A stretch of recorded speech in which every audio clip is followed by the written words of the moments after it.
Welcome back. I'm Uday Pratap Singh. You're joining us on NewsX. In a major breakthrough in the espionage case, Indian intelligence agencies have uncovered the identity of a key person, Noshaba Shehbaz Masood, referred to as Madam N, whose name repeatedly appeared during the interrogation of the arrested social media influencers. Who exactly is Madam N and why is she under the scanner?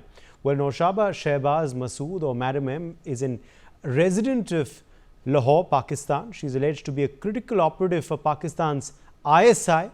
Madam N, who runs a company called Jayana Travel and Tourism, is married to a retired Pakistani civil service officer. She is accused of luring Indian social media influencers and even government officials into becoming Pakistani spies. Sources claim that Shehzad facilitated the travel of nearly 3,000 Indian citizens and 1,500 NRIs to Pakistan over the last 6 months. Not only that, she was in touch with ISI operative Danish alias Ehsan-ur-Rahman, who worked as a visa officer in the Pakistani embassy. Remember, Danish was expelled from India in May after Jyoti Malhotra was exposed. The question then that arises is, to what extent has Pakistani espionage nexus infiltrated into India? Yashovardhan Azad, former Special Director IB, is joining us live on the broadcast. Yashovardhan Azad, what do you make of this hunt now for Madam N's identity, reportedly the handler of this entire nexus? Of the report so far, there aren't any details except that a lot of travel was facilitated from India. There were a lot of people included in that, and that particular lady had a great,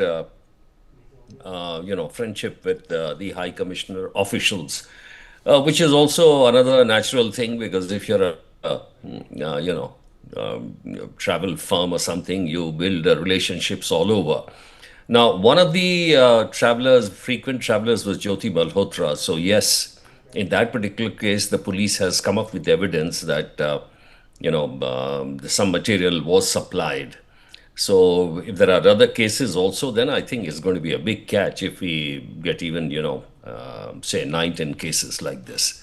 It's true. But then she's based in Lahore, and that's how she's been arranging all that, because she was friendly with the High Commission officials here. So I think we'll have to await more details before we can make a conclusion. This is something new now. Of course, recruiting potential Indian spies has been a trick that Pakistan and the ISI have adopted for many, many years. But using influencers now, YouTubers, social media influencers, this is something new and something that obviously Madam N was trying to spearhead, Yashovardhanji. Well, it's a huge job. I understand that in Pakistan, I've been to Pakistan a couple of times for cricket, for security, and for other reasons. So naturally, unsuspecting travelers who go to Pakistan will definitely fall prey to the ISI and their agencies. This is the kind of thing which is being done in all countries, actually, and especially with the relationship that we have with Pakistan. This is obvious.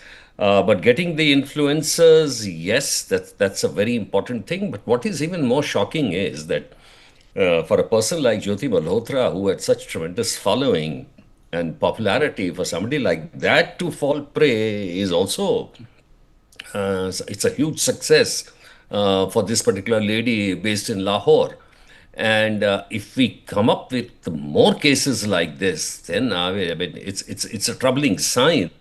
That is what I would say, that how people so unsuspecting fall prey so easily, because normally the cases that we have seen so far, I mean, people who have been recruited, when you bust up these cells, you find that either it has been done because of the vulnerability or because of the lucre or because of, a variety of things. So yes, this will be a very, very interesting case once it more and more comes out of it.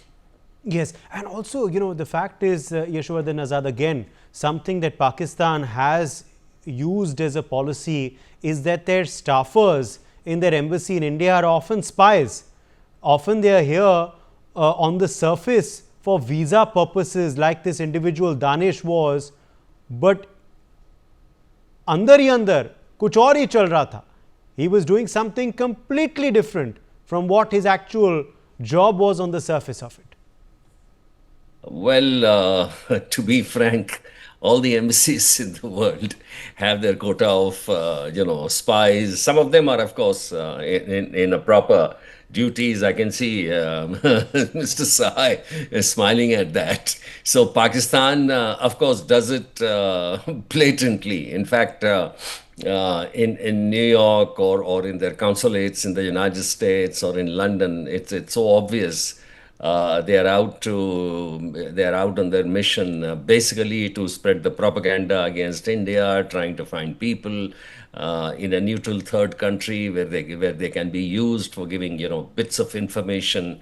You see now the kind of espionage, the kind of catching agents and recruiting has completely changed. Information technology and the information warfare. There is so much of information which is available on OSINT. But if you get a human asset, that's like a bomb. It's really like a bomb because there are so many things, and that's why I'm extremely happy that today there is a wild sweep across the country, trying to ferret out these sleeper cells because these are the most dangerous things. And mind you, with the when we sort of busted the cell, the Simi cell in Madhya Pradesh, and then the Kerala PFI and things like that. Their trace elements are still there, and they are doing activities in different forms. So once they are traced, and then we are able to know how much of damage, that is the damage analysis, which we I just do hope in this particular case, there isn't a very, very great damage after this Jyoti Malhotra incident. Okay. My final question to you, now that this modus operandi has been exposed, now that we are more aware of this new way of doing things by Pakistan and the ISI in particular, do we need to change our strategy, Yashwardhan Azad? Are we to now be more wary of such things in the future? Oh, yes. I mean, you have to keep changing strategies all along the way because, once you interrogate some of these people here, we are able to get so much of information that accordingly we change our tack and the way we do things. Now, of course, their entire embassy is being emptied out, and rightfully so, because we don't want to have anything with them the way we reacted. But there are many important things to do abroad. I mean, what the missions are doing there is a different kind of information warfare that the Pakistan embassies are playing, and much more dangerous one. And Yes. you have how the narrative is being changed, and how do they do it? There are people in Washington, there are think tanks, there are so many people, and there are so many ways to do it. So yes, each and every incident that we see, we have learned a lot. We have learned a lot by the kind of narrative which was there, and the attitude of the New York Times, or for example the CNN. These are all done by people in various ways, the lobbyists and things like that. So yes, we are learning, and we are changing as per watching what's happening around us. All right. Let me, in fact, also join Sanjay Sahai now into the discussion, former IPS officer. Yashwardhan Azad, I'll let you go. Thank you for joining us. Sanjay Sahai, Madam N, this one lady in Pakistan, and she was recruiting hundreds, if not thousands of potential spies. How lethal was this woman and her activities? Yeah, I think that she is a major or the critical component of what currently we call as a hybrid warfare. So hybrid warfare today it has become real, and today the espionage is primarily digital, decentralized, and it is dangerously sophisticated. And it's primarily for this reason that she has been able to lay her network above and beyond what is physically possible. We were earlier getting into what we call as the electronic intelligence, which is the ELINT. Now, this has become the major component, and as Yashwardhan Azad was saying, now currently you have an NGO, you have think tank, and you have the social media all converging into one to create a nature of a propaganda which they do, and they're able to change minds completely in a variety of audiences and in variety of geographies. As far as Madam N is concerned, I don't know whether she is just the face of it, or she herself was doing everything and there's no other support systems, because currently what we are talking about, that she has a network of He has a network by which he can reach people, even to the level of Jyoti, who's a very well-known influencer, and to get deep into their minds and whatever the carrot which they have thrown. So these people falling into it, but this 1,500, 2,000 people getting into her bandwagon and she taking all of them and variety of things. So there are lots of loose points or moving parts in that. So that scenario has to be clarified as we move further. The component of intelligence today has to be in a major way, not denying the fact that human intelligence will remain primordial. But I think if the human intelligence is not complemented with variety of things which are very critical today and all comes out of the digital medium, it does not come out of anywhere else. So starting from Telegraph to now WhatsApp also. See, this encrypted communication has its own issues. And most of the encrypted communication is going against the sovereignty and territorial integrity of nation. With that, you add Madam N types, which is primarily a state-sponsored thing, and with that you connect the embassy. And embassy, as it has already been talked about the earlier panel, so what they do and what they don't do. So it is a common knowledge, at least amongst police officers and intelligence officers. So this is precisely where we are. So our focus has to be on the digital component today. Human intelligence we have perfected over a period of time. The combination of the two in an era of hybrid warfare. Warfare is not only what is happening there, what we see in the TVs and what the commentary keeps coming regarding the attack and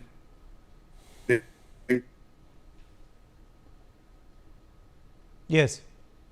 All right. I think Sanjay Sahib, we are losing your connection, unfortunately. We're losing your connection, unfortunately. I'll try and reconnect with you. But Major SVP Singh is also with us now live, defense expert, Major SVP Singh. How can we guard against individuals like Madam N and this new kind of warfare, Major Singh? You see, Uday, it's been very well covered by the previous two panelists. Now, we have talked about hybrid warfare. And hybrid warfare in today's world is, fusing psyops, it is fusing espionage and also the digital manipulations. And ISI, they are a master in all this. So Madam M is just one front face. And as Mr. Sahay said right now, we do not know whether she is the main or the front, and I would like to take it that she is a front face. That's why she's been exposed at the moment. But you see, there are so many modus operandi which take place and which are affecting our national security. And national security is top to bottom and bottom to top affair. We can say the modus operandi is like honey trap models and this what I said, front face, or the new era influencers and other digital users like the YouTubers, Instagram and all they are adding to it.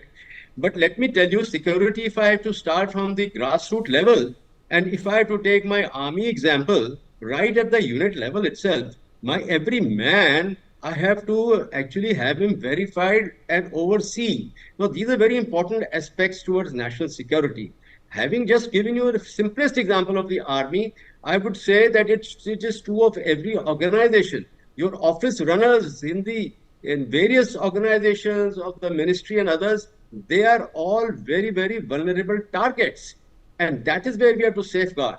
Each person, each Indian is responsible for the national security. And that is where our weakness lies.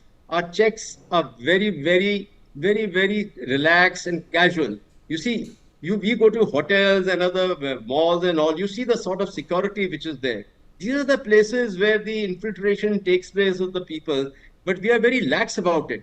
And all and any amount of electronic means like CCTV and other things cannot replace human int. Human int is the main instrument which will always remain the main. You see, if I have to give an example from warfare, we have seen in the recent Israel-Gaza war what happened on 7th October.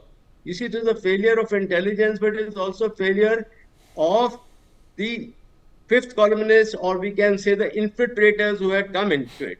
So that is where the national security is lying this espionage and sabotage cases, and we have to be very careful. We have to target our priorities. We have to find which are the infiltration routes as far as human beings are concerned. We got very soft borders. Nepal, Bhutan, Bangladesh, all these neighboring countries, they are means of it. Then if you take the electronic means, then, right from Middle East and all that deep fake and all these things which are coming in, it's a very difficult thing to control. So when the government wants to be stringent on the electronic front, there are wide protests and the involvement of external world people. They also get involved. Now, this is hitting India. So, what I feel is that we must have some very strong reforms for this. Our digital and cyber reforms have to be very stringent.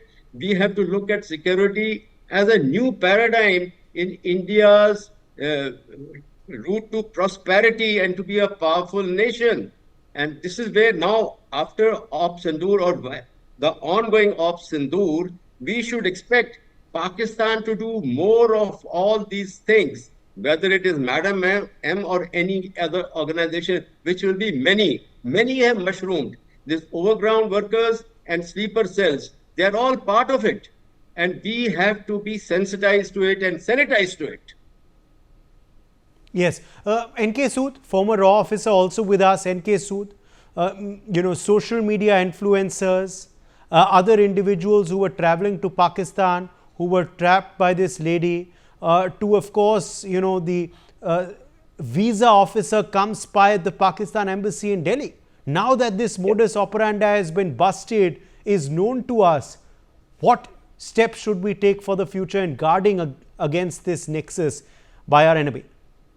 Actually, if you see at the Pakistan's background, Pakistan conducted some 26/11 attack in India. What was the purpose? To hit India below the belt. And Pakistan did Pahalgam attack on April 22. What was the purpose? To attack India below the belt.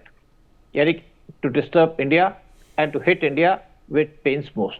Of course, what they are doing is they are doing terrorist activities inside India. And this lady, Mrs. N, Madam N, she is running a travel agency.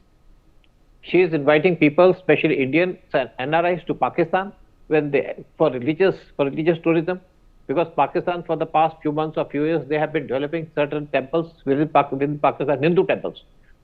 So she is encouraging them to come to Pakistan on religious tourism, and when these people come to visit Pakistan, then they scan them, they interview them, they talk to them. If they find that any person is useful for them, they would like to develop them, and they would like to see what the weaknesses the person has, whether he has the weakness for money, whether he has the weakness for some other thing, or whether he has the weakness for some girls, Then they will confront them with some ladies or girls to trap them. Once they are trapped, then they use. So you must remember the Kartarpur corridor Pakistan opened. Why did they open? They opened it to just task and trap some Khalistanis, And main purpose was, if they trapped Khalistanis, they would disturb India. Even when this Kartarpur corridor was opened, they had invited 3 Indian cricketers, Sidhu, Gavaskar and Kapil Dev. Sidhu went there, but Gavaskar and Kapil Dev refused. After that, then Sidhu went. Sidhu said that he met PM Imran Khan. But he never met Imran Khan. He was confronted by Pakistan ISI chief. He was confronted by General, who was the army chief. But after that, Sidhu even met Khalistani leaders. But I think Sidhu was a bit lucky that he understood their means and he didn't go further. So Pakistan actually they are recruiting people, or they are trying to see that the Indians go there so that they try to conduct some kind of militant operations. They want information about our temples. They want to have information about our religious places. So the only purpose is to target them. Pakistan's modus operandi is very different from any other country. And you see, if I would talk about the missions, the Pakistan High Commission in India, they are full of ISI people. Even if you talk about Canada had at least 20 intelligence people posted in India. Why? Because they wanted to disturb India through Khalistanis, So India is taking steps, but these kind of things happen. But it is big catch, I think. We have got this information, and a lot of people will learn what the Pakistan want, and they would like to avoid going to Pakistan. I tell you that if you go to Pakistan, our IB and other people used to keep watch on the people visiting Pakistan regularly, and now they are targeting Hindus, they are targeting Sikhs to create some kind of disturbance inside India at our religious centers. That is the main purpose of this lady being tasked with being used by the ISI. Yes. Let me, in fact, quickly go back across to Sanjay Sahai as well. Sanjay Sahai, now, the system, of course, in Pakistan is completely supporting such individuals like Madam N. But there may be more such Madam N's within Pakistan. Sanjay Sahai, what immediate corrective steps should we take? What lessons can be drawn from this entire Jyoti Malhotra, Jasbir Singh, Danish nexus that now we have busted post Pahalgam? See, first and foremost, if we get back into the earlier days, so Tahawur Rana's everything was expedited in a manner by a travel agency. And that is how this David Headley and all that thing transpired. It was same way of front organization providing all the logistics and providing all the cover. So people who are going to Pakistan on whatever pretext, so those visas, I think the list will be coming to the Indian embassy. So all that issues are there. But the point is, are we working on the social media side so as to actually find out as to what their antecedents are? And as far as Jyoti's case is concerned, I think everything is there in the public domain. If you go for visa interviews for different countries, I will not name the countries, but if you go there, then I think they take all details of the social media which you have been using in last 5 years, and they put crawlers and find out as to where your thought process and where you intend to go. I'm not very sure of the fact as to how much of time we spend on social media from the intelligence point of view. So travel agent we have faced in 2611 itself, but I don't think we have picked up anything from there. These cover-up operations in this sort of a logistical manner, so that also we are aware of. And most of these high embassies which we have been talking about, they are safe havens. So what is the nature of verification which we do on a regular basis? And current verifications, once your physical verifications are over, can only be digital. It cannot be anything else because the whole area of operation is the digital mode. How did Al-Qaeda used to pick up most of their followers and they were sent to the battle locations? It was primarily through social media, one-to-one contact, and then they were brainwashed.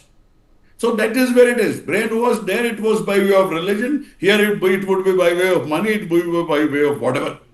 So I think our weakest link right now, though we know the game plan and we know the shortcomings, is to create a sort of a system by which we can infiltrate the social media, at least to the level of information which is there in the public domain, create a narrative out of it, and we are able to connect our intelligence both from the human side and the electronic intelligence and put them together, and we have been able to identify as to who are the people. Once this trade starts, people who are slightly inclined to do these things, I think most of them, they fall back because they know what will happen. Now, after Jyoti's case, there will not be many influencers. There will be few daredevil ones, or who will be provided with such lucrative sort of an offer that they might intend to do that. But I think large part, at least the fence-sitters who feel that they can make a small amount of money or a big amount of money, they will go back. So the whole purpose or the intent of whatever I'm saying is that the modus operandi which is known has a digital footprint, has a background and a backdrop, has a geography, and has a method by which it can be controlled, which is known to agencies, which is known to people who work on social media, is known to people who do open source intelligence. There are countries who have come up with false narratives, and it has been pretty easy for people working on open source intelligence to catch them. Social media policing is the core. Yes, indeed. Quickly now, coming to you, Major General Singh, on these new kinds of warfare. Now, this is something, of course, that we must have our guard up against. Also, citizens should be sensitized about this as well before falling prey to such honey traps or other traps used by those across the border. Absolutely, Uday. I have mentioned it in my previous interlude also. This is a very important thing. Actually, what happens, we speak about it, But when it comes to ground action, we are very careless, I would say. And that is where the human motivation is required. The human beings, each one of them in any organization, private, at homes, we have to be very conscious of it. And for that, if I have to suggest at the government level also, there can be suggestions. But if the individuals do not rise to it, the problem remains. For example, if I have to suggest, I'll say have a joint counter, the honey trap cells in the government, having different agencies, like my colleagues here who are there from that organization, from the military, from the civil organizations, from the revenue services, and all these. That's one important step which I can suggest it could be there. We should also integrate our artificial intelligence, powered behavior analytics. We have to get onto that. And so our cyber people, and they have to work on it, how we can protect our nation, because we are a very exposed nation along our borders. Then we have got the fifth columnist and the internal security problem. So each one of them is vulnerable. And the lower section of society, which also counts towards that security, are more vulnerable because of the economic conditions. And if they get inputs about individuals who are having some problem, domestic problems or financial problems, they are the others they entrap, because then it is economic coercion over that person. So these are the safeguards which you have to do. I again get back, to my army experience at the grassroots level. I talk because that is where things matter most. If individuals are well surveilled, when they go on leave or temporary duty and when they come back, and whom you have met, whom you have not met. I can recall my commanding officer days when I was there, an individual, when he went and came back, we had the system from the train to the unit, how much time it took, train arrived so-and-so time, how much time it took to just safeguard that the individual has not fallen prey or gone haywire. Now, these are the systems which are required, which will help us. Now, digital is at the higher levels, which have to be monitored. And I think that we can do it more effectively. All these social platforms, deepfake, others, we can control them. We can even have stoppages on many of them, and not make them available as a normal thing to the public, because the vulnerability which has been taking place, particularly in Kashmir area from the Middle East and such countries, has been tremendous, which has contributed to the radicalization of the society there. Now, these are the safeguards which are very, very important. So these sensitization models are very important for us, and I am a very strong advocate of that, whatever be the difficulty, because I feel the country has to march forward, and such Madam M's and all, we have to nip them in the bud. And there has to be a fear in the population. If I have done this, then what is the consequence? The fear of God has to be there in a countryman. If I get caught, then the consequences are very, very high for him and his family. Now, these are the safeguards. It may not sound very democratic, but then we have to protect our nation. Okay, I'll leave the last word to you, NK Sood, on the way ahead. Actually, I think our government is already taking a lot of steps.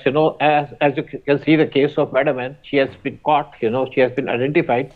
So it's a big thing, and people will be aware of this, what the Pakistan wants to do, what Pakistan's intentions are. Pakistan's intentions are just to target India, finish India, but that way Pakistan is being finished. It is not the India who's being finished, but it is Pakistan who is suffering.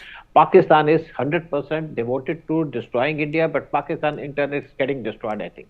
That's the best thing, All right. My thanks to all of our guests for joining us on the broadcast. We're slipping into a very short break on that note. Much more coming up on the other side.